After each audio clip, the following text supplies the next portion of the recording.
A9 ನ್ಯೂಸ್ಗೆ ಸ್ವಾಗತ. ನಾನು ಅಮೀನ್ ಶೇಖ್. ವಾಲ್ಮೀಕಿ ಸಮಾಜಕ್ಕೆ ಅವಾಚ್ಯವಾಗಿ ಮಾತನಾಡಿರುವ ರಮೇಶ್ ಕತ್ತಿ ವಿರುದ್ಧ ಪಾಶಾಪುರ ಗ್ರಾಮದಲ್ಲಿ ಪ್ರತಿಭಟನೆಯನ್ನ ಮಾಡಲಾಯಿತು. ನಿನ್ನೆ ನಡೆದಂತಹ ಡಿಸಿಸಿ ಬ್ಯಾಂಕ್ ಚುನಾವಣೆ ಸಂದರ್ಭದಲ್ಲಿ ಸಮಾಜದ ಬಗ್ಗೆ ಅವಾಚ್ಯ ಪದವನ್ನು ಉಪಯೋಗಿಸಿದ ರಮೇಶ್ ಕತ್ತಿ ವಿರುದ್ಧ ಪಾಶಾಪುರ ಗ್ರಾಮದಲ್ಲಿ ನಾಯಕ ಸಮಾಜದಿಂದ ಪ್ರತಿಭಟನೆ ಮಾಡುವ ಮೂಲಕ ಗ್ರಾಮದ ವಾಲ್ಮೀಕಿ ವೃತ್ತದ ರಸ್ತೆಯಲ್ಲಿ ಟೈರ್ಗೆ ಬೆಂಕಿ ಹಚ್ಚಿ ರಮೇಶ್ ಕತ್ತಿಗೆ ಒಂದು ಧಿಕ್ಕಾರವನ್ನು ಕೂಗುತ್ತಾ ಆಕ್ರೋಶವನ್ನು ವ್ಯಕ್ತಪಡಿಸಿದರು. ಹಾಗೂ ತಪ್ಪಿತಸ್ಥರ ವಿರುದ್ಧ ಕಾನೂನು ಸೂಕ್ತ ಕ್ರಮ ಕೈಗೊಳ್ಳಬೇಕು ಅಂತ ಪಾಶಾಪುರ ಉಪಠಾಣೆಗೆ ಮನವಿ ಸಲ್ಲಿಸಲಾಯಿತು. ಸಂದರ್ಭದಲ್ಲಿ ಪಾಶಾಪುರ ಗ್ರಾಮದ ವಾಲ್ಮೀಕಿ ಸಮಾಜದ ಮುಖಂಡರು ಹಾಗೂ ಯುವಕರು ಉಪಸ್ಥಿತರಿದ್ದರು. ದೇಶಾದ್ಯಂತ ಒಂದು ದೀಪಾವಳಿ ಹಬ್ಬವನ್ನು ಸಂಭ್ರಮದ ದಿವಸ.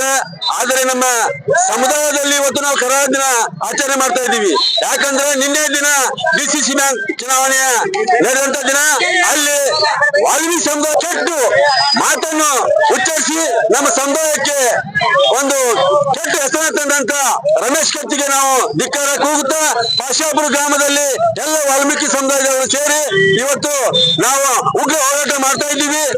ಮತ್ತು ಏನಪ್ಪಾ ಅಂತಂದ್ರೆ ಕೆಟ್ಟ ಮಾತಂದ್ರೆ ಏನಂದ್ರೆ ನಮ್ಮ ಸುಳ್ಳು ಕತೆ ಬೇಕಿದ್ದರು ಅವರಿಗೆ ನಾವು ಕಾನೂನುಬದ್ಧವಾಗಿ ಅವರು ಕ್ರಮ ಕೈಗೊಳ್ಳದೇ ಇದ್ರೆ ನಾವು ಅವರಿಗೆ ಉಗ್ರ ಹೋರಾಟದಿಂದ ಒಂದು ಕಾನೂನುಬದ್ಧವಾಗಿ ನಾವು ಉಗ್ರ ಹೋರಾಟ ಮಾಡ್ತೀವಿ ಅಂತ ನಾವು ಮನವಿ ಮಾಡ್ಕೊತಿದ್ವಿ.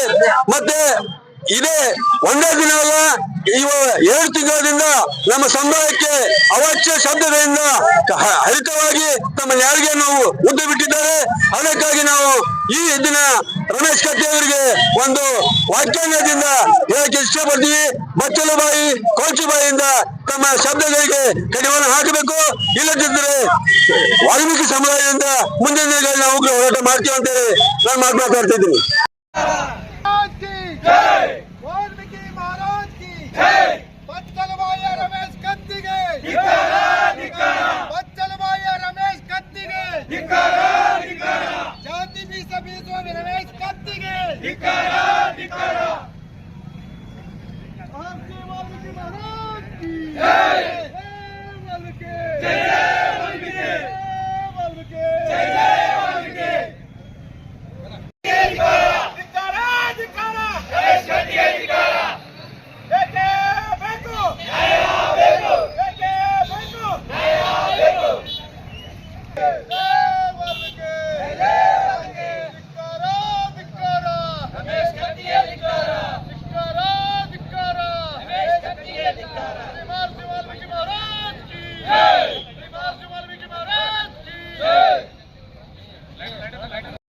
ಧಿಕ್ಕಾರ